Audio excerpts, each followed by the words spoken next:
Vrasja e biznesmenit Ardian Nikulaj në Shëngjin, në prill të vitit 2023, rikthehet në qendër të mediave britanike përmes një investigimi të tabloidit The Sun.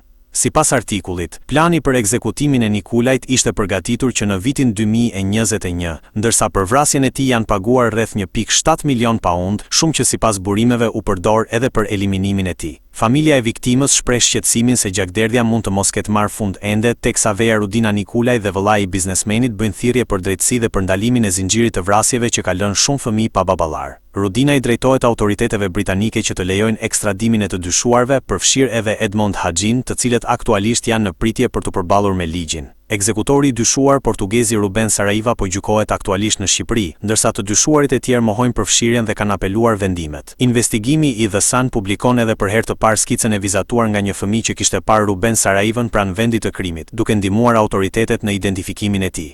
Në Shëngjin, tavolina ku u krye vrasja mban ende tabelën e rezervuar. Vajza e biznesmenit Ambra Nikulaj tregon se kjo është mënyra për të mbajtur gjallë kujtimin e babait, duke i dhënë rëndësi të veçantë vendit ku ai humbi jetën. Një histori tragjike që rikthen në pah tensionet e vjetra ndërfamiljare dhe nevojën për drejtësi.